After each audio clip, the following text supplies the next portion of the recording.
Muito boa noite a todos. Mais uma vez, 21 de junho de 2018, programa Filosofando no Ar. Hoje o tema é dialética. Dialética é quando fala na tese, na antítese e na síntese. Tem uma teoria, o outro vem com contraponto e o terceiro faz a junção dos dois, faz uma conclusão. Em resumo, seria isso. Depois a gente vai esmiuçar um pouco. Então, a dialética, dia é através, né? Diabete através, sempre através.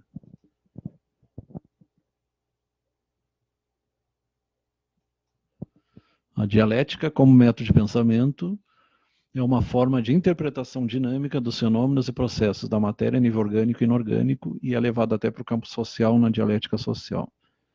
Dinâmica, lei da mudança dialética. Conectividade, inter-relação, lei da ação recíproca. Tudo está interligado, tudo age uma coisa sobre a outra. Contradição, identidade, unidade dos contrários. Lei do progresso por saltos, transformação da quantidade em qualidade. Essas são as leis da dialética. Não tem mais a musiquinha no início? Primeiro caráter, o princípio da identidade. Uma cadeira é uma cadeira, um sofá é um sofá. Não há nada novo debaixo do sol. Então, são frases. Segundo caráter, isolamento das coisas. Um científico deve continuar, um pesquisador, um cientista, sem mesclar a ciência com a filosofia e a política. Terceiro caráter, divisões eternas e infranqueáveis, não negociáveis. Se fazem divisões de uma vez por todas, em absolutas e eternas. Se classificam para sempre as coisas indispensáveis, independente uma das outras. Quarto caráter, oposição dos contrários. É uma daquelas leis de Hermes, né? Os opostos. Ali ficou pequeno.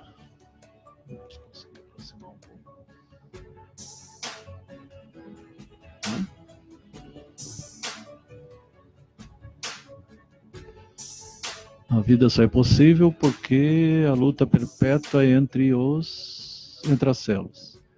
E porque continuamente umas morrem para serem trocadas por outras. Assim, a vida continua com a morte. A morte faz parte da vida, é uma continuação.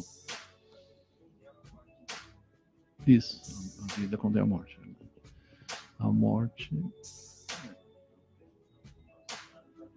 não é tão total e separada da vida. Metafísica, o que fala ali?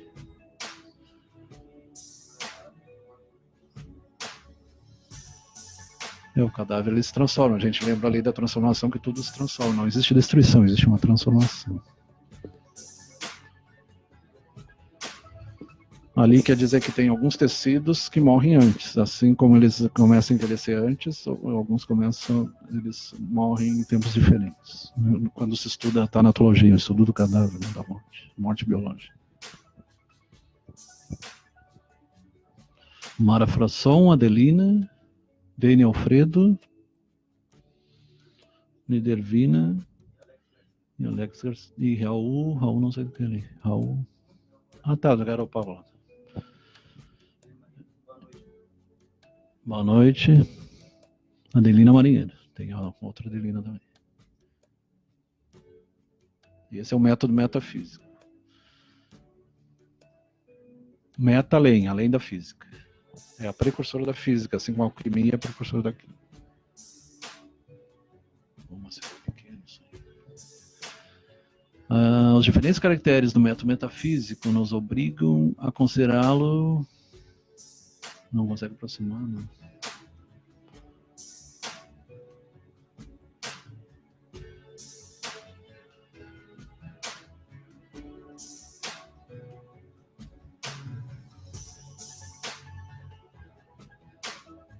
Vitor Silva.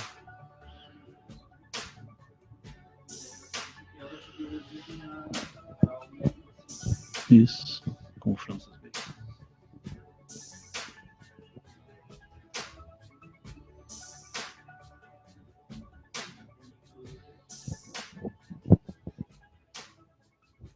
O que houve ali?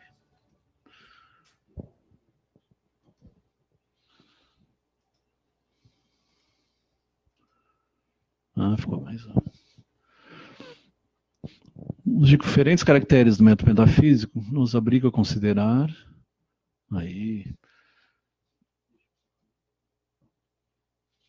Agora ficou pequeno de novo. Desde um certo ângulo, nos leva a pensar de certa maneira. Comprovamos dessa maneira, analisar possui uma certa lógica. E comprovamos também que isso corresponde, em medida, à maneira de ver, de pensar e analisar. Ver as coisas em sua imobilidade e sua identidade. Separar as coisas uma das outras, desligar suas relações mútuas. Estabelecer entre as coisas divisões eternas, muros infranqueáveis. Opor os contrários, afirmando que as coisas contrárias não podem existir ao mesmo tempo. Na verdade, eu discordo disso aí, mas tudo bem. A realidade é assim, são as coisas tão imóveis e sem câmbios da natureza, a gente sabe que são cambiáveis, né? É bem o contrário disso aí. Por isso que tem muita gente que critica a metafísica. Tá, mas qual a relação da metafísica com a dialética? Para o metafísico, tem uma coisa existe ou não existe. Isso aí está aparecendo para Parmênides. Uma coisa não pode ser a vez da mesma e outra. Não pode ao mesmo tempo que é outro distinto. Positivo, negativo.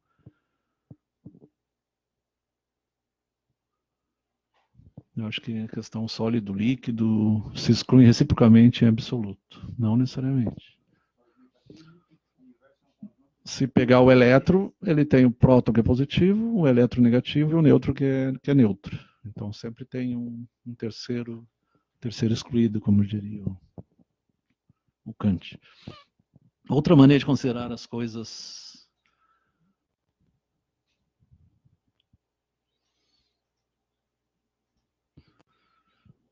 fixas, mas sutil, é quando já não se diz a natureza é imóvel, senão que ela se move animada por um movimento mecânico. E na verdade tu entra no animismo e no totemismo, que é a natureza, e tu entra também no panteísmo e no panenteísmo, que tudo é animado, tudo é ânima, a alma vem de animado. Admite que o conjunto do sistema solar se move, mas pensa que o movimento é puramente mecânico. Simples mudança de lugar, considera esse movimento unicamente baixo tal aspecto. Na verdade, não. Tem uma fotografia, tem um vídeo animado no YouTube que mostra que o sistema solar vai em circular em direção a Alcione, em direção a Vega. Então, todo o sistema solar vai em direção a Alcione, que é uma estrela bem maior. Mas as coisas não são tão simples, porque o maior puxa o menor. O girar da Terra é certamente um movimento mecânico, mas, na verdade, é gravitação, né? Como nessa época eles não entendiam ainda a gravitação, então você tinha essa explicação aí. Mas ainda que gire, possa experimentar influências, por exemplo, esfriar-se. Por outro, não se trata somente de uma troca, também se produzem outras mudanças. Se a Terra gira sem cessar, na verdade são 3 giros, né? Em torno do dia, rotação, em torno do Sol, translação, e a pronação, não lembro o nome agora. Tem um terceiro movimento. Rotação é o dia, 24 horas. Translação é o ano, as estações, 365 dias. E a outra não é pronação, não lembro agora.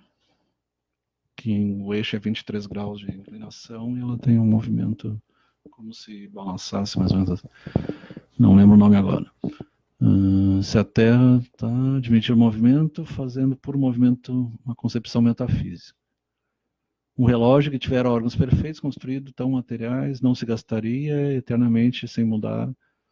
A gente sabe que não é como os relógios, não é como os funcionamento dos relógios, as engrenagens dos relógios. Isso aí explica a mantiqueira, aquele acho que foi achado lá na Grécia, mas não a rotação dos astros. Que aí teve que esperar Newton em 1977 para explicar a gravitação universal. Concepção metafísica da sociedade. O pensamento humano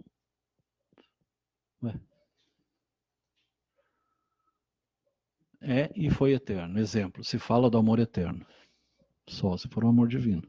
Chamamos de a maneira como vemos o universo uma concepção, a maneira que buscamos explicação, um método. Vejamos que consiste um método de investigação que chama lógica, suas 3 regras principais. O princípio da identidade, o princípio da não contradição e o princípio do terceiro, aí que entra Kant, a exclusão do terceiro caso. Identidade, não contradição e terceiro excluído. Mas aí não disse a lógica aristotélica. Provavelmente é, né?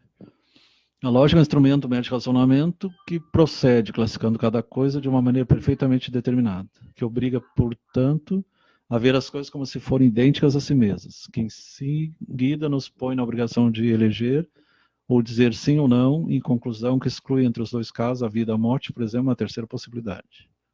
Qual é a terceira possibilidade? Silogismo. Todos... Hã? Tá, vida de um lado, morte do outro, qual é a terceira? Silogismo, todos os homens que cometem um delito de homicídio vão ao cárcere. João é homem, João foi ao cárcere. Nada a ver, né? Isso aí é aquela lógica bem primária. A tendência de nosso espírito, quando encontramos um homem ou uma coisa, é dizermos... É uma falácia, uma mentira. Isso aqui é interessante. É um tema, inclusive, para a gente trazer qualquer dia aqui, que é as falácias, muitos usados, né? Isso aqui é um exemplo disso. Ó. Todos os homens que cometem delito de homicídio vão à prisão. Vão à prisão.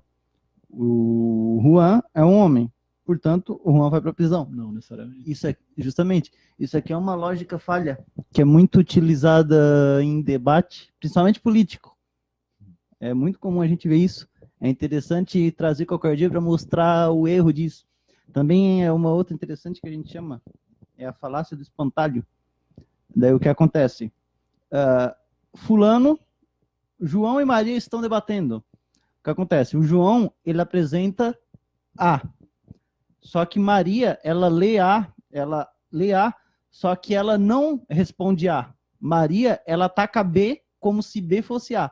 Ou seja, o João fala uma afirmação, Maria distorce completamente aquilo, ou pega uma outra coisa que não tem nada a ver e ataca essa outra coisa como se o João tivesse falado dessa outra coisa. Quando, na verdade, o que ela fez? Ela só distorceu o assunto, porque ela não quis responder o argumento inicial do João, para tentar ter razão. Então, outra coisa política. Sim, outra coisa política. Outra falácia muito comum, da falsa dicotomia, também na política, que é interessante falar. Eu não apoio candidato B. Daí o que o pessoal que apoia o candidato B fala? Não, então tu é candidato C.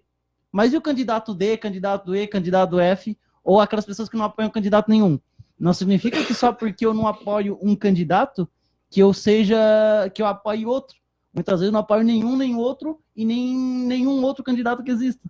E isso é muito comum justamente. É até interessante falar, porque a gente está em época de política e vocês vão ver muito disso por aí. Esses 3 casos que foram falados aqui, eles são muito comuns. Então, vocês prestem atenção aí que vocês vão ver, que isso vai ser muito, muito comum. É até engraçado. Outra falácia também tem a falácia da generalização, tipo... Política corrupta. Um político é corrupto, logo todos os políticos são corruptos. Nada a ver. Um político é honesto, logo todos os políticos são honestos. Pior ainda. Aproveitando a deixa, se você não instalou o detector de corrupção no seu celular, é muito interessante. Tu aponta a foto e ele dá. E até agora, os únicos 3 que deu ficha limpa foi uma candidata mulher, que eu acho que é a única, não, é a outra além da Marina. O Amoedo, que infelizmente não é conhecido lá para cima, mas é um cara honesto, e o ex-governador do Paraná, o Álvaro Dias. Os 3 foi... E os outros é de se apavorar. Tem de 4 processos para cima, dá toda a ficha corrida dos caras. Mas continuemos lá. Então, um silogismo. A tendência do nosso espírito, quando encontramos o homem uma coisa, tá. Onde há que se classificá-lo? A gente tem tendência a classificar, né? Isso é um problema, até na psicologia, né? Se quisermos classificar, faremos entrar nos círculos um dos outros, seguindo uma certa lógica. Hoje mesmo eu estava assistindo um vídeo sobre crianças índigo e cristal, muito interessante. É o pessoal da tua época, de 1970 para cá, 80, 90, 2000. E muitas vezes eles são confundidos com hiperativos, né? Então, hiperatividade é uma coisa, é uma doença, e crianças índigo e cristal são crianças altamente evoluídas, não tem nada a ver com doença. Então tem que separar as coisas. Cida da Silva, Andrei Teixeira e Arthur Procópio. Ali mostra um vírus. O vírus pertence ao reino animal ou vegetal? Vamos ver o que tu diz aí, como biólogo.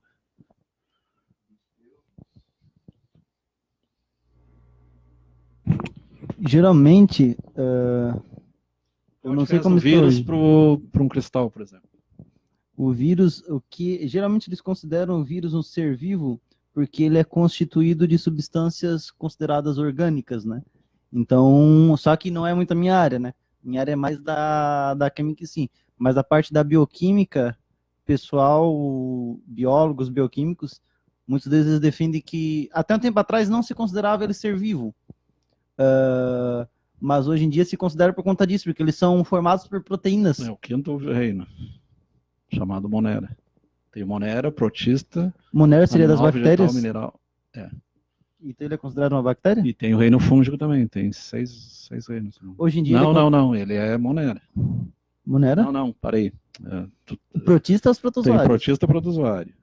Monera. São as bactérias. Fungi. As algas, fungi, vírus. As algas, vírus elas é protista.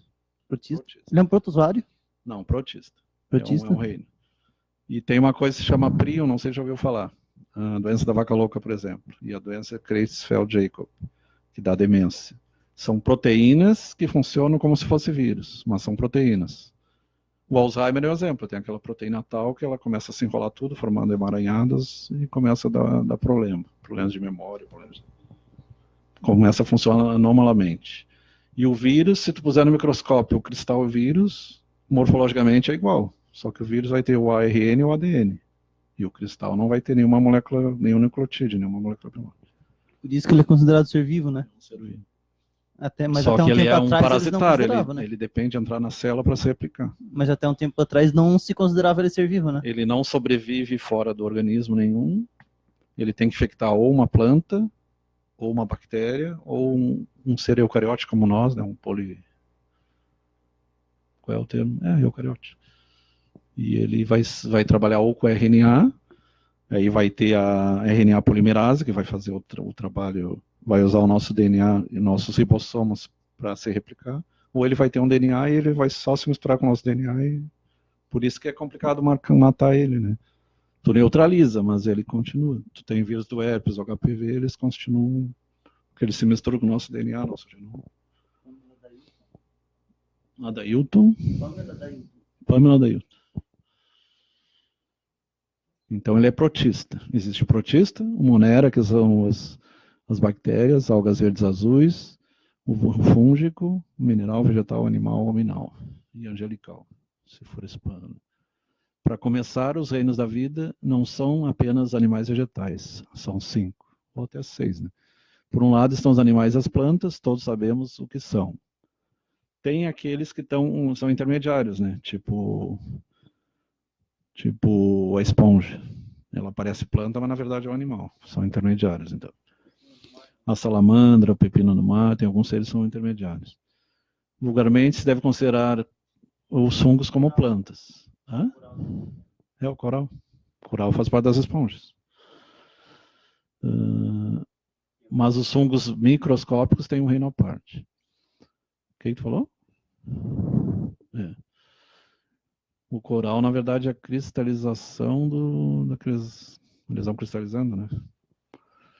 Em realidade, não são, pois eles carecem da propriedade de produzir a fotossíntese. Então, como eles não fazem fotossíntese, eles não são plantas. Obter energia solar diante do processo da fotossíntese, da luz formando a glicose. Eles vão depender da glicose de outros, como nós fazemos, né, ao nos alimentarmos. Os fungos obtêm sua energia da decomposição da matéria orgânica do solo, transformando o terceiro, e conforme o terceiro dos reinos da vida. O quarto reino é os protistas. Cogumelos são fungos. Pode ser protozoário ou aqueles grandes que a gente acaba comendo na alimentação muitas vezes. E tem aqueles que são alucinógenos. Seres compostos de uma única célula unicelular, os protistas. Vivem na água ou ambientes úmidos. Alguns são capazes de fotossíntese, como as plantas. Todavia, outros, os protozoários, têm de digerir seu alimento ao modo animal. E alguns são parasitas. E as bactérias é os monedas, né? Protistas, monedas, fúngico, animal, vegetal e mineral. É só aí já tem 6. Envoltura, uma cápsula, um ARN ou ADN. Ou vai ser ribonucleico ou desoxirribonucleico.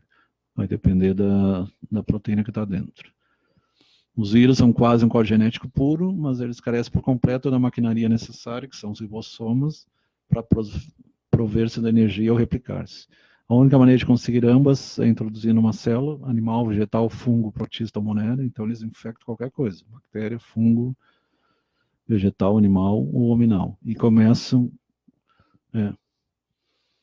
E por raro que pareça, eles não são considerados... Foi o que tu falou ali, antigamente não eram considerados seres vivos, mas na verdade eles são, só que eles têm que infectar alguém, né? Eles possuem código genético e pode replicar-se, mas depende de um outro organismo para se replicar. Não se replica por si mesmo, que nem a bactéria ele divide, o fungo se divide. Ou por esporulação, ou por... Como é que chama a bactéria? Sessiparidade, né? Irênia Martinelli, Gustavo Bento, Pamela, Andrei, Sênia e Zênia Martinelli. Pamela Dailton, Andrei Teixeira, Sandra Marques.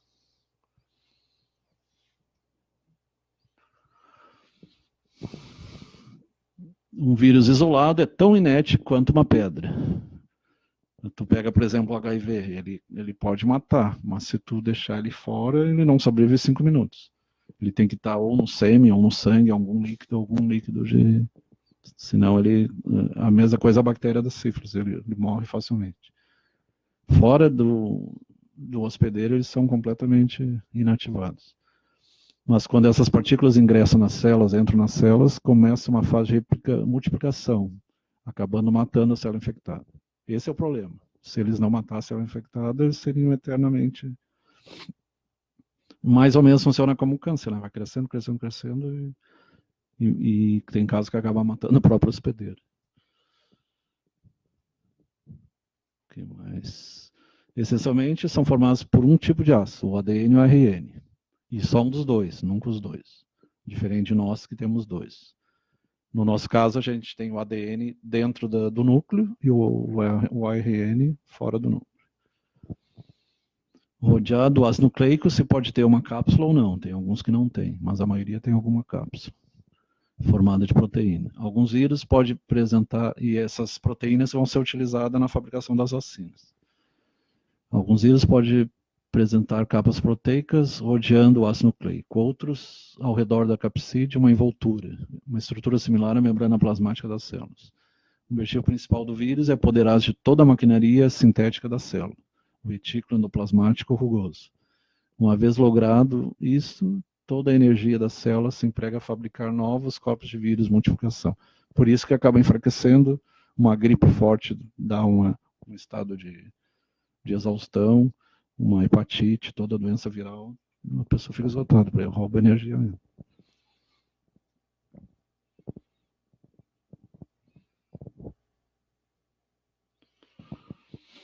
No entanto, existem alguns bichos mais raros que os vírus. Se trata dos prions. Então, são proteínas que acabam infectando. E estes, eles se baseiam... Hã? Ah, tá. Elas nem sequer têm código genético. São proteínas anormais, com propriedade de infectar células e multiplicar a si mesmas. Mais ou menos como o vírus de computador, né? Funciona mais ou menos como se fosse vírus de computador, se fosse comparar. O prion mais famoso que se tem notícia é a síndrome da vaca louca. É a espongilite multiforme, formam esponjas dentro do cérebro da vaca. A variante humana também. A doença Creutzfeldt-Jakob. É CJD ou demência, ou DCJ, demência Creutzfeldt-Jakob. Outras enfermidades humanas produzidas por prions são a insônia familiar fatal e o curu. O curu, lá na África, deve ser uma enfermidade com mecanismo de transmissão mais peculiar, porque eles comiam os adversários, cérebro dos adversários e cérebro de macacos também. Tanto de macacos quanto de seres humanos. E eles achavam que se o cara fosse inteligente, eles iam adquirir inteligência. Se ele fosse valente, adquiria valente. Essa tribo ela é bem interessante. Eles tinham esse costume de, até por crença deles, inclusive, se não me engano, até pessoa da própria tribo, quando eles faleciam, eles também devoravam o cérebro. Na Polinésia ainda tem. Da Polinésia? O problema disso é que a tribo ela teve muita queda, né? Por conta disso. Muita queda na população. Porque eles se contaminavam muito ali por conta dessa prática. E é uma doença rara. Bem rara. Henrique Patrícia. Agora, só curiosidade à parte, falando de doença rara, outra doença que é bastante interessante é a síndrome da autofermentação espontânea. Eu estava lendo esses dias, teve um caso de uma mulher que ela foi presa embriagada nos Estados Unidos. E lá é interessante que lá a lei para quem é pego embriagado é muito mais forte que aqui. Só que mesmo ela estando pega embriagada, ela não tinha bebido nada. Ela falou, mas eu não bebi nada, como é que eu estou embriagada? Foram ver o que acontecia. Ela ficou bêbada porque ela comeu massa. Por quê? Porque ela é um tipo de doença que se caracteriza pela presença da Saccharomyces, um tipo de fungo no organismo humano. Tem pessoas que nascem com esse fungo, excesso desse fungo. E o que acontece? O Saccharomyces é o mesmo que é usado na fermentação da cerveja. E o que acontece? Quando a pessoa come qualquer coisa que sirva de substrato, ou seja, de alimento para os bichinhos, eles começam a devorar, e nisso eles começam a produzir o álcool. Então, essa mulher ela ficava embriagada sempre que ela comia carboidrato. Porque o carboidrato ele serve como substratos, né? E o que acontece? Ela deu um trabalho, ela teve que provar na justiça e tudo mais. Geralmente se controla isso com antifúngico, para diminuir a quantidade. Mas até onde eu saiba, eu não sei se tem uma cura. Mas é interessante isso. A pessoa ela vive bêbada, mas não porque ela tem ideia da toma... incidência? 1 para 1 milhão, 1 para 2 milhões? Não tem ideia da incidência? Não, ela é bem rara. Só sei que ela... A quantidade é muito pouca dela por milhão que aparece. É considerada uma das mais raras que tem. Outro tema bem raro que a gente pode pesquisar outra hora e a gente pode comentar é a combustão humana espontânea. É uma coisa bem rara. E até hoje não acharam explicação. Eu acredito que tem a ver com radicais livres, com hidrogênio, porque se tu for analisar, a gente tem o controle da vida, é um negócio fantástico. Se fosse só depender do oxigênio, do hidrogênio e do nitrogênio, a gente explodiria, gente. Como é que a gente se mantém sem explodir? Então, todo esse controle dos radicais livres, das espécies reativas de oxigênio e de nitrogênio, eu acredito que o descontrole disso em grau extremo estaria relacionado com essa combustão humana espontânea. E alguns indivíduos que bebem também. Também tem a ver. Um simples prato de massa. Embriaguez patológico. O cara vive bêbado sem beber. Teve outro caso... Tá, e aqueles que passam mal com suco de uva? Deve ter alguma reação também. Esses... eu conheço uns que também passam mal com bombom de licor. Mas aí... Se tiver tendência para o alcoolismo... Sim. Porque... é genética, né? A tendência para o alcoolismo. Daí até um licorzinho ali que tem ali já pode afetar. Eu, pessoalmente, não gosto de bebida alcoólica. Não vou generalizar. A única que eu bebo é champanhe. A única, mas em geral eu não sou muito fã de bebida alcoólica. Champanhe. Eu não gosto de cerveja também. Gosto mais da cidra ainda, na verdade. Mais da cidra do que do champanhe. Eu já não gosto da cidra. Cidra é maçã pera. É mais aquele doce. Aquele que é com pera, tu gosta? Tem aquele que é com pera, né? Gosto. Vamos lá. Lembrando outro caso dessa síndrome, teve um cara que ele também tem essa mesma síndrome que essa mulher, só que ali ele fica bêbado por quê? Porque ele come doce. Então, se tu come massa, come doce, qualquer coisa que tenha algum açúcar ali, tu vai ficar bêbado. Não porque tu bebe, mas sim porque tu tem essa síndrome, essa fermentação. Daí agora tu pensa, uma pessoa que É como se já fosse nasce, o barril, a tina. uma pessoa que já nasce com uma pessoa que é alcoólatra e tem essa síndrome, ela não vive muito, porque ela já tem álcool no organismo dela e ela ingere mais álcool, a tendência é ela morrer muito mais cedo do que um alcoólico normal. Verdade. Cirrose hepática. Então, os prions, tá, ali não fala, mas tem a ver até com Parkinson e com Alzheimer também. A proteína tal e a do Parkinson não lembro agora. Mas no Alzheimer. Henrique Patrícia, Wilson Beck. Ô, Wilson. Alo Bernardo. Simone Silveira. Alise Panhã. Quem é que tá mandando um monte de coisinha ali, o Wilson? Grande, Wilson. Relembrando a biologia, Wilson. A mudança dialética dinâmica. A dinâmica está onde está e nada permanece como é. Isso, e lembrando Heráclito de Éfeso, realmente, tudo passa. Estudar os objetos e os seres em forma dialética significa estudá-los de forma dinâmica. Ah, tá, aquele lá foi uma introdução, então. Agora que entrou na dialética. Estudá-los em seu devenir, vir a ser, em forma e não em forma estática. Que o Parmênides falava em estática e o Heráclito falava em dinâmica. Para a dialética, e a dialética começou, se não me engano, com Sócrates, né? Depois que veio Hegel e os outros. As espécies animais e vegetais não foram criadas de uma vez e para sempre, senão que têm sofrido, sofrem e sofrerão muitas mudanças, evolução e mutações. Lembrando que a mutação pode ser para pior ou para melhor. Se a gente só mutasse para melhorar, seria o ideal, né? Mas a gente herda até as doenças. Similarmente, a sociedade não tem sido sempre como é hoje. No início era tribal, eram os clãs, e hoje ela é universalista, aldeia global. Wilson Beck, qual o palpite para o jogo? 1-1. Similarmente, a sociedade tem sido sempre... Tá. Nem sempre existiu a propriedade individual e os meios de produção, o Estado, as classes sociais, a família, monogâmica, patriarcal, que não existiam tampouco para sempre. Até não existiam as poligamias, tem lugares que tem poligamia, a mulher tem vários maridos, outro marido tem várias mulheres, então tem várias culturas, mundo afora. E os quakers e os mormons brigaram com o governo americano, uma que eles não seguiam o governo, né? Eles seguiam só a religião. E outra que eles diziam, o Abraão tinha 3 mulheres, o Davi tinha 3 mulheres, o Salomão tinha 700, então eles se baseavam nessa parte bíblica. A estrutura da personalidade do homem atual é muito diferente da do homem primitivo. Medieval, antigo, o futuro. A dialética nada é absoluta, eterna, perfeita.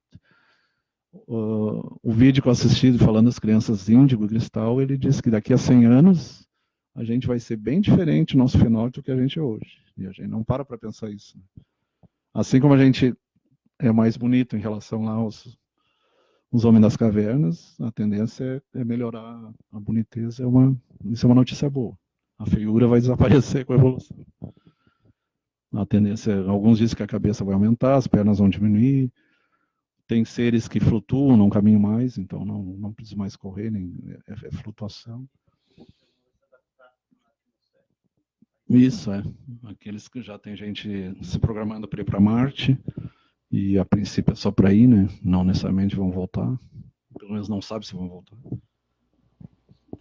Mas é interessante, porque tem inclusive um biólogo, ele fez até uma brincadeira, baseando-se na situação de como está o nosso planeta hoje. A tendência é que a gente fique melhor, mas se o nosso planeta ele ficar cada vez mais sujo, uma poluição cada vez maior, talvez a gente não fique tão bonito assim no futuro. Talvez a gente se adapte a conviver no lixo, a conviver com esse tipo de atmosfera tóxica. Inclusive, ele até fez uma brincadeira, ele mostrou, caso não haja alguma mudança nessa... Jacques Monod ou Leo Watson?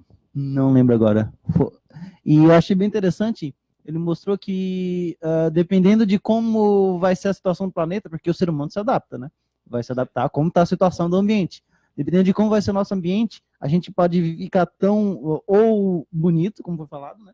ou a gente pode ficar mais feio, mais horroroso. Então é interessante. Até mais parecido com aqueles ET de cabeça grande, Sim. baixo fininho, braço fininho. Tem umas que até achei interessante. Isso é uma tendência, o faraó Akhenaton, que tinha sido de Marfã. Sim, e uma coisa interessante é que uma dessas possíveis mutações para a gente é a gente ficar tipo o Jabba, daquele filme lá do Star Wars, quem assistiu? O Jabba the Hutt, aquele monstrão gordo que fica lá. Dependendo de como vai ser a situação do ambiente, nós podemos evoluir para algo parecido com aquilo. Ou também podemos evoluir para algo parecido com o que o doutor falou agora. Ou a gente pode... atualmente é o mais aceito, né? A gente pode ficar um pouco mais bonito, tem um fenótipo melhor. Tipo, Mas olho azul, mas está sendo feita uma avaliação para avaliar os efeitos da poluição que a gente tem no nosso planeta, da quantidade de coisa tóxica que a gente ingere, ou das coisas tóxicas. Em como isso vai afetar a evolução humana. Achei bem interessante, é claro, o biólogo que fez isso, ele fez uma brincadeira, mas ele mostrando como é que é a adaptação. Então, ele fez isso. Os desafios é acabar com o plástico, né? Uma coisa Sim. que eles deveriam pensar sério. Inclusive, ele falou isso de forma a conscientizar um pouco a população. Os canecos eles já estão começando a terminar, os canudos. Sim, justamente. Tem muita coisa que está mudando. Por exemplo, uma coisa que é futuro. Palito de dente é uma coisa que não era para ter. Hoje em dia, a gente ainda não encara isso, mas é uma tendência que no futuro não vai mais existir esse carro movido a combustível como a gente tem hoje. No futuro a gente vai ter carro elétrico, sol elétrico, carro movido a energia solar. E vai ser até melhor, tá? Vai ser até melhor. E daqui a pouco, petróleo, óleo vai ser coisa do passado. Isso. Então, a gente... Fala em 100 anos, 100 e poucos anos. Isso, e a gente tem que estar sempre preparado para esse tipo de mudança. E alguns são otimistas, falam até em 30 anos. Acho um pouco mais difícil. Mas se pegar a tecnologia Tesla, vão ter que brigar com o pessoal do petróleo, né? Uma briga bem feia. Isso não vai, até por questão política, eu acho que não vai levar 30 anos. Até por questão que ainda tem uma cultura de querer utilizar o combustível fóssil na marra. Há uma cultura ainda. Por que o presidente dos Estados Unidos recusou porque ele foi eleito pela indústria petrolífera? Sim. Então ele não podia ir contra os caras que elegeriam. Sim. Ele... por isso que eu critico muito alguns governos ignorantes que assumem a presidência de vários países, porque são pessoas que elas não têm muito essa visão ambiental. Ele não tem nenhuma. Ele não tem nenhuma. Ele inventou até ele falou até que aquecimento global foi uma invenção dos chineses para frear a economia dos Estados Unidos. São os que mais... Ele e os chineses, os que mais poluem. Não teria como os chineses inventar isso para tentar frear a economia. Então, depois ele apagou o Twitter, né? Porque ele viu que ele falou besteira. Mas eu sou contra esse tipo de pessoa, de líder político, que ele trata com descaso a questão ambiental. Porque quem está na área da engenharia química, nós da engenharia química, a gente tem o seguinte pensamento: tu tem que ter a evolução científica, o progresso científico, tu não pode parar, tu não pode destruir o conhecimento, mas destruir a natureza. Tem que ter a questão ética. Então tem que estar sempre tentando melhorar as coisas. Então tu não pode simplesmente construir uma indústria e poluir os rios e tudo para a poluição que ela vai gerar. Inclusive, uma coisa bem interessante, aproveitando essa questão ambiental, que eu acho, muita gente não sabe, mas essas indústrias aí de mandioca, se tu vai ver o caos que é o rejeito da mandioca... Porque a mandioca em si ela é tóxica, né? Sim, mandioca ela é tóxica.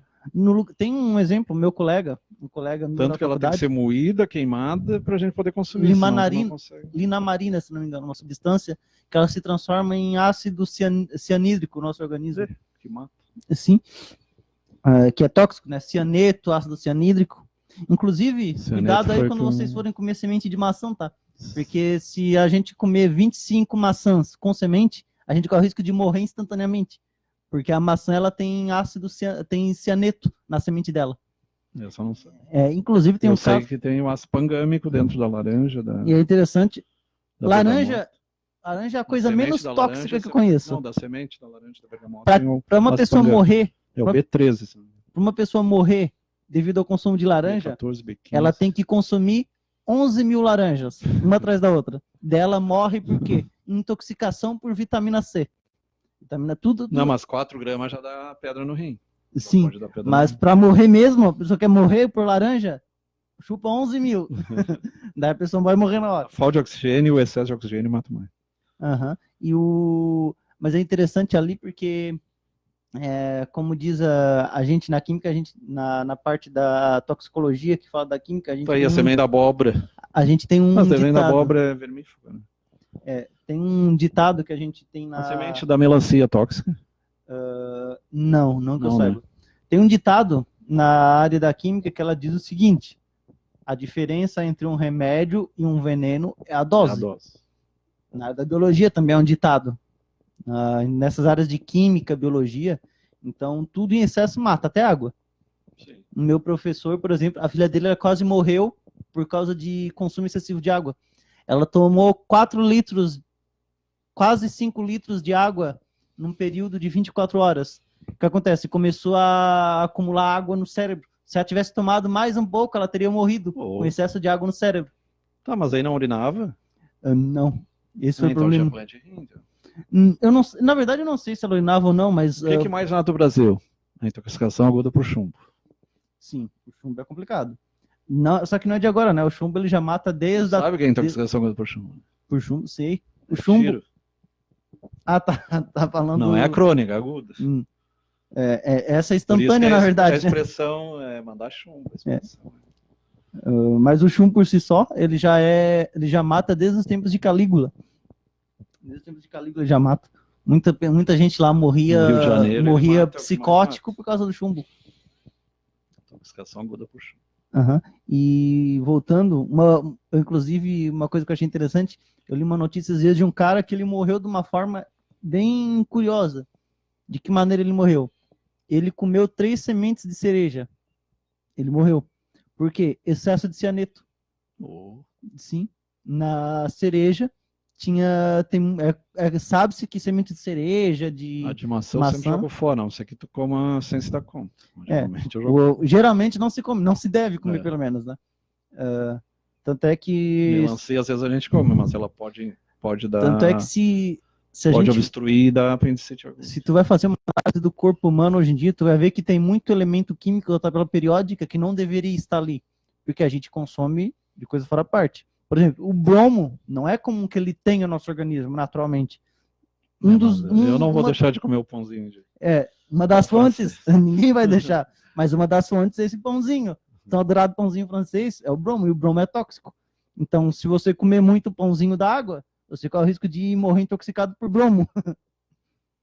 Como pão feito em casa, então, né? Os alemães fazem pão em casa. É que, na verdade, é uma coisa própria da produção em algumas padarias, que eles utilizam compostos de bromo lá, né? Não sei em que parte do processo. A erva mate faz bem, e até causa longevidade. Só que tem gente que diz que eles misturam até produto de limpeza, como é que é o nome daquilo lá? Por isso que ela fica borbulhosa. Qual produto? De limpeza. Água sanitária? É uma delas. Soda? Não, soda não. Detergente? Detergente. É complicado. Inclusive até a pasta de dente. Para amaciar a carne eles usam também. Né?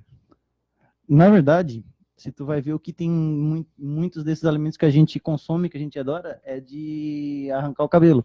Os nuggets de frango, o famoso mini chicken perdigão, que as crianças adoram, tu vai ver aquilo ali, tem até composto que eles usam para aromatizar carro ali dentro. Daí vai para lá e a gente consome isso. Então... Refrigerante, pior ainda. Refrigerante é uma das piores coisas que tem. Das piores coisas que existe. Suco de pacotinho, pior ainda. Sim. Eu vi um caso de um suco que ele não era tão ruim assim, porque ele criou fungo. Se ele cria fungo, significa que ele não tem tanto conservante assim. Então, contradizendo a cultura popular, quando aparece fungo no suco de caixinha, é que o suco de caixinha em questão ele é menos prejudicial do que se não aparecesse fungo. Porque o fungo quem é que come a maçã mais feia? Todo mundo quer a da Branca de Neve. E mesmo que seja cheio de agrotóxicos. A mais feinha, que é mais saudável, ninguém quer. Ninguém. Justamente. Morango mesmo. Pequenininha. O morango, ele é uma coisa bem triste. Mas ele faz mais bem do que mal, né? Sim. O problema do morango é o seguinte. se tu for analisar hoje em dia a criação de morango O que tem, abacaxi é o que mais tem mais de 90 tipos de agrotóxico no morango. E muitos desses, inclusive eu vi uma pesquisa científica, que eles fizeram análise desses produtos, muitos desses são produtos que eles já são Mas proibidos se tu por pesquisar na lei. internet, tu não vai mais nada. Abacaxi, morango, tudo, arroz, tudo. Sim, mas o problema é o seguinte, É muito agrotóxico. tem agrotóxico que inclusive não deveria estar ali. Clorado, Agrotóxico já que deveriam é ter sido tirado do mercado, agrotóxico que é proibido por lei. Então o que acontece? Tem uma legislação. O carbamato não mata, agora um organoclorado, organofosforado pode matar. É o principal problema dos agrotóxicos, os clorados, fosforados. A gente usa um tipo de espectrofotometria para analisar esse agrotóxico. E o que acontece? Tem muita gente que usa em agrotóxico substâncias que já foram banidas, que não podem mais ser usadas, mas ainda tem Tipo gente que DDT, vai lá, né? e utiliza. É complicado. Então, porque hoje a gente tem mais doença, mais câncer das coisas. Parte disso deve ser isso. E o mais usado no Brasil, lá fora já não se usa mais. Inclusive, um motivo, eu sempre gosto de citar o nome porque é uma coisa que até hoje eu não me conformo e me incomoda vendo pessoa que acredita que tudo que é passado ali é verdade absoluta, é a revista Veja. A revista Veja, uma vez ela fez uma publicação que dizia que os agrotóxicos não eram tão prejudiciais assim. Esse próprio nome já diz agrotóxico. O próprio nome já diz isso. Eles usam um eufemismo que é defensivo agrícola. Sim. E por quê? Porque a revista Veja, não sei como está hoje, na época ela era associada a um desses grupos de pessoas ligadas à questão agropecuária, ao ruralismo. Então, muita coisa política envolvida. E esse pessoal que é mais ruralista, eles têm até uma bancada deles. Eles têm até uma bancada deles. E eles... o principal desafio hoje em dia, o principal problema para a questão ambiental no Brasil hoje em dia é essa bancada de pessoas ruralistas conservadoras, porque elas defendem completamente o uso de agrotóxico, o uso de outras substâncias, que a gente sabe que... que nem a defesa do armamentismo, mesma coisa. Vai Sim. armar a população do jeito que ela está. Vai virar tipo... Isso aí é propaganda Illuminati. Tem 7 bilhões, vão diminuir para 2 bilhões. Vamos incentivar a guerra, vamos incentivar militarismo. Isso aí Sim, vai... A parte disso também está relacionada à indústria farmacêutica. Indústria Pode ver bélica. que... Ana Paula Madeira. Márcia Rich. E Adriane Meurer. Por isso que eu digo, a indústria farmacêutica ela tem muitas questões problemáticas. Por exemplo... O Daniel Kaltenbach fala sobre os Illuminati. Deve assistir, é bem interessante. No YouTube. A indústria farmacêutica, a indústria bélica. A indústria farmacêutica ela é complicadíssima. E isso até Tem gente que diz que desde 1930 já tem a cura do câncer. Até que não interessa para já tem. Ela geralmente é natural, tá? A cura do câncer ela tá em questões naturais. Inclusive com o uso de som também. Isso. Com som, com frequência. Só que qual é o problema? Muitas dessas substâncias naturais elas não são comercializadas porque tu não tem como patentear. Então não há. Ainda bem que já patentearam a melatonina. Tu viu aquele vídeo chinês? Qual? O cara mostra o útero com câncer, não, bexiga, e mostra ultrassom, e enquanto o chinês está dizendo um mantra lá em chinês, ele vai diminuir, em 3, 4 minutos ele desaparece, só com som, é como se fosse um não vi. O uso do som, o som cura. Mas também mata. Assim como ele derruba muralha, ele pode curar também. O som cura, mas ele também mata. Tanto que existe o tratamento com ultrassom, né, para quebrar pele. Nós temos... Mata por explosão timpânica, da surdez, né?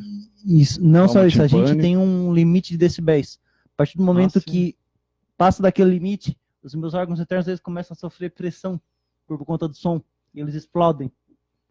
Tu já ouviu falar da ressonância... Ressonância Schwann? Se não me engano, é a mesa do L, do elemento L. E é o que predomina no universo. Então, se tu trabalhar aquela ressonância, é Schwann. Acho que é Schwann, eu acho. É interessante. E aí tu pode usar ela para cura também. Uma outra coisa que também é interessante, que eu tenho feito agora, é a acupuntura.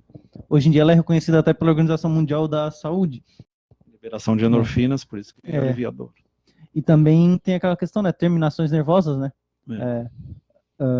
Muita gente fala, isso é bobagem, é coisa espiritual, mas nem tanto.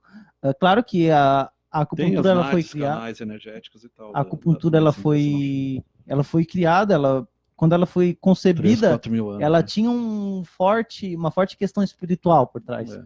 Só que com o tempo foi comprovado que de fato funciona, inclusive fisicamente. Então as agulhinhas, elas estimulam terminações nervosas. Não tem como separar.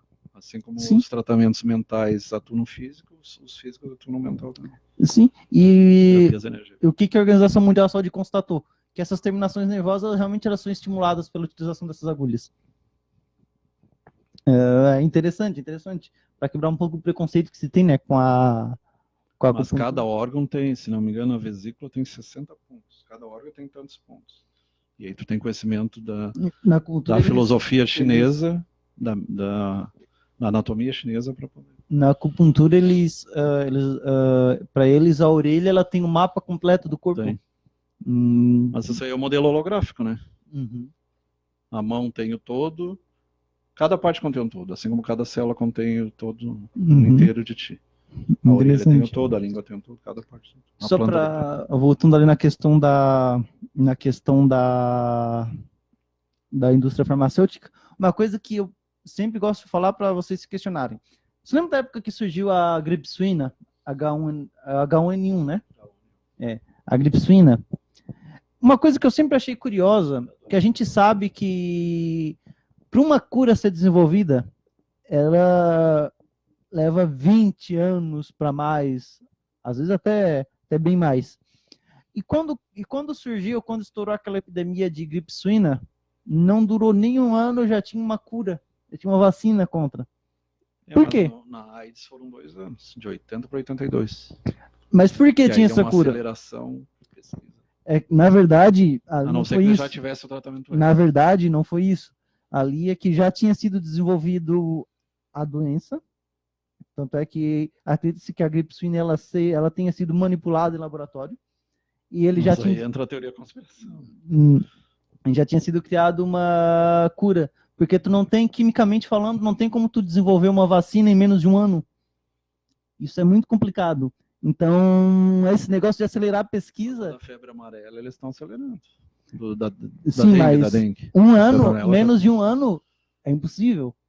Então, alguma coisa tem aí. A não ser que tu largue antes do tempo, que nem a substância aquela aqui. Sim, mas ainda assim... ela funcionava, porque se fosse isso, porque se fosse possível acelerar as curas dessa maneira, tem muitas doenças que hoje em dia estão aí em alta, que elas já poderiam ter sido curadas. Aquela substância funcionava ou foi uma pesquisa falha? Qual? Ou foi o pessoal do Contra para tratar o câncer? Qual pesquisas? Te lembra que eles fabricavam em São Paulo, distribuindo de graça até? Ah, tá. Aquilo ali nunca foi comprovado que ele é errado, tá? Que é prejudicial nem nada. Mas eles tentaram tirar de circulação ali, porque sob a alegação de que não tinha sido testado e tudo mais. Só que não foi constatado nenhum efeito prejudicial. Grave. Mas por quê? Porque o câncer dá dinheiro para a indústria farmacêutica. Da mesma forma que a gripe suína dava dinheiro. Ele já tinha uma cura, então ele provavelmente já tinha desenvolvido essa cura antes. Mas o remédio já tinha. O remédio que é usado já existe. Sim, Tu pega, por exemplo, a talidomida, ela foi banida. Sim, mas... Só que hoje eles estão usando de novo para lepra e para artrite reumatoide. Sim, só que isso não foi uma pesquisa de um ano. Isso não é uma pesquisa de um ano. Até eles definir que um remédio, mesmo que ele já exista, ele vai servir para combater certos tipos de doença, é questão de assunto polêmico é o remédio usado na hiperatividade. Tem gente que diz que a doença foi inventada, tem gente que diz que não tem por que medicar. Então tem muito pano para manga. Não, por isso que eu falo, a questão da indústria farmacêutica... usando para estudar e para... A indústria farmacêutica é algo complicado. Ela lucra com a doença. Então tem muita coisa que ela... Não interessa a cura para ela. Realmente. Isso, justamente. Tem muita doença aí que não vai interessar a cura. Como é que algumas pessoas se curaram do ebola e os que não tinham dinheiro, eles morrem lá, míngua? Como é que tem cura para algumas pessoas e para outras não? O ebola era um vírus bem vagabundo. Como eu li ali, ele não sobrevive fora. Sim. Então ele não consegue se espalhar. E esses que se espalham, ou é porque estão dentro do sangue, eles pegam carona. Em pessoa, em animal, Sim. em ave, eles pegam carona. Voltando ali, a questão de pesquisa. Uma pesquisa científica hoje em dia, na área química, até tu definir algo que pode ser usado, não é questão de um ano. Chico Bento, Everaldo Rocha. E Ana Paula Madeira, né? Já falo. Eu acho bem interessante isso, porque eu até comentei com os professores certa vez. Como é que em um ano tu já algumas doenças elas explodem e do nada ele já tem uma cura para elas? Pesquisas elas não são feitas em um ano, tá? Elas não são feitas. Pode acontecer já ter o remédio e eles aproveitarem a doença ou fabricar a doença, como entra na teoria da conspiração. Pensa comigo, quantos remédios hoje em dia nós temos no mercado? Vários. Pega os antipsicotrópicos. Antigamente tinha diazepam, tinha Aldol. Sim, mas hoje se hoje em dia a gente for ver, tem bastante remédio no mercado. Mais doenças. E agora eles questionam, será que tem tanta doença ou eles estão rotulando para poder fabricar mais remédio? Vai modificando a molécula e vai, não, isso é para isso é para aquilo. Sim. Por isso que é interessante o teste farmacogenético. Ele vai dizer o que tu pode usar, se é amitriptilina, se é fluoxetina, se é paroxetina. E lembrando, tá, uma coisa aí que eu acho absurdo. Se tiver R$3.800, vale a pena. Uma coisa que eu acho absurdo, que alguns grupos extremistas estão defendendo, que eu acho o cúmulo, é que não devem vacinar os filhos, as crianças, porque a vacina ela está sendo utilizada como controle de população, para matar as pessoas. Daí isso aí... Não, que eles, algumas têm mercúrio, ou alguma coisa assim. Sim, mas a maneira como eles estão dizendo é que vacinas que a gente já sabe, já é utilizado, elas estão sendo utilizadas para matar as pessoas. O que eu questiono é se ainda tem necessidade de vacinar contra a poliomielite, por exemplo, já faz mais de 18 anos que não tem mais. Teve um ano que vacinaram 2 vezes para sarampo e deu problema. Para que vai fazer no mesmo ano 2 vezes a mesma pessoa? Então tem coisa que não tem fundamento. O BCG, se tu fizer 2, também vai dar problema. Porque a doença, quando tu pega, eu tive catapora, tive varicela, não, que é a mesma. Tive sarampo, tive cachumba, aí tu já fica imunizado, naturalmente.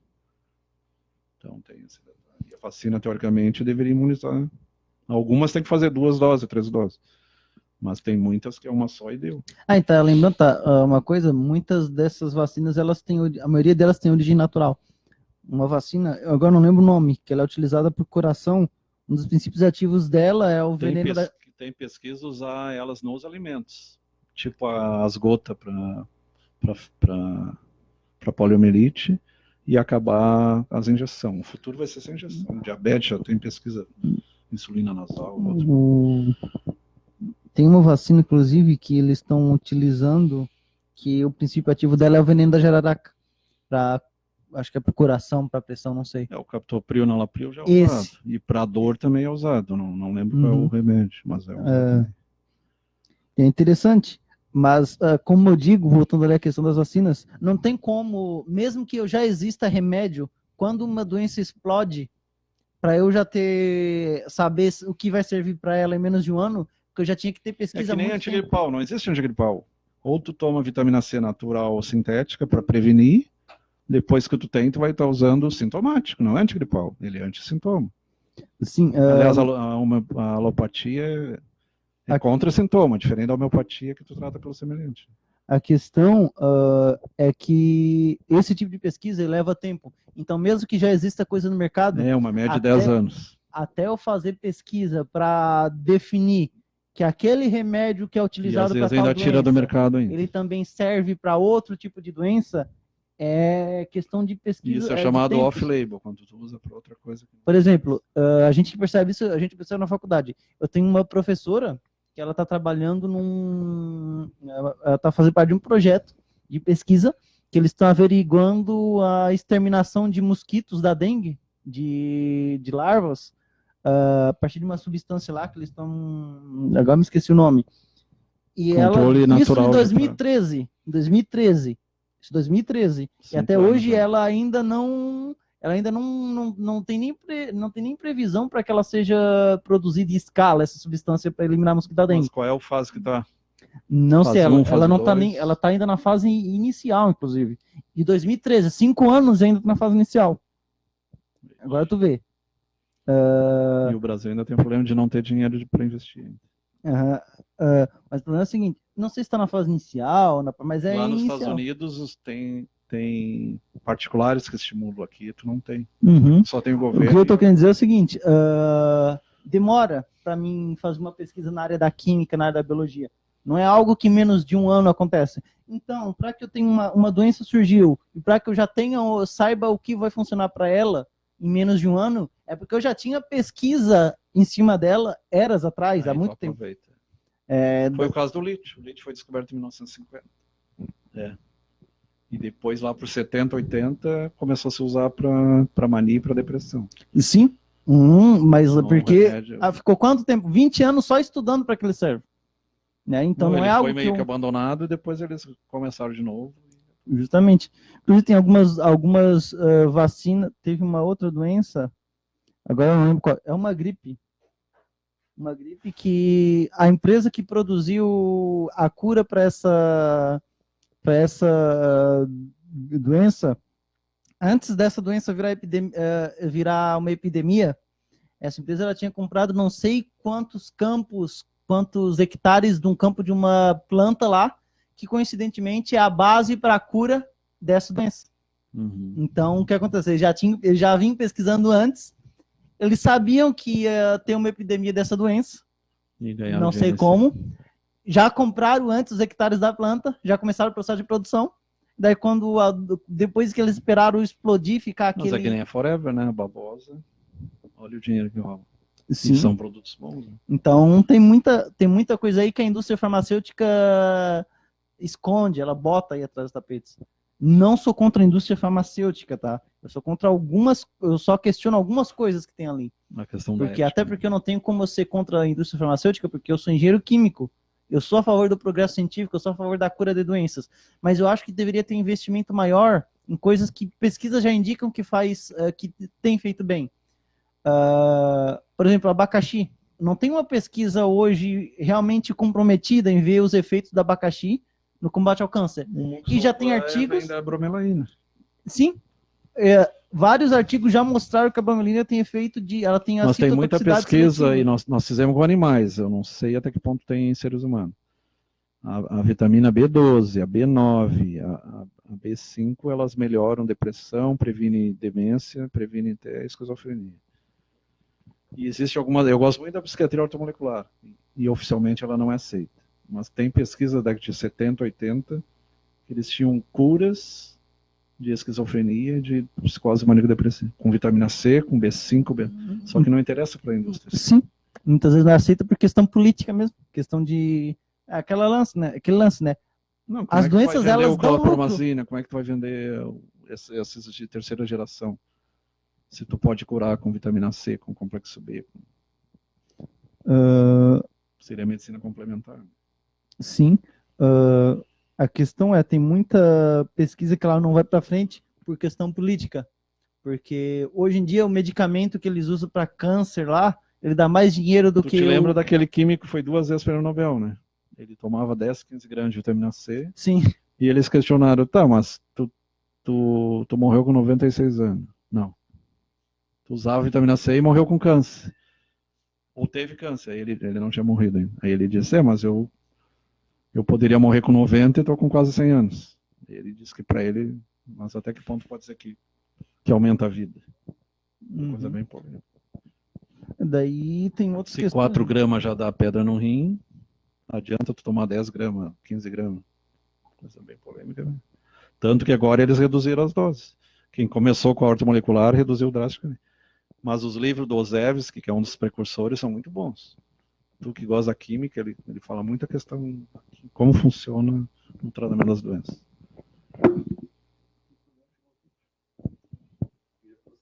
Vamos falando outras coisas.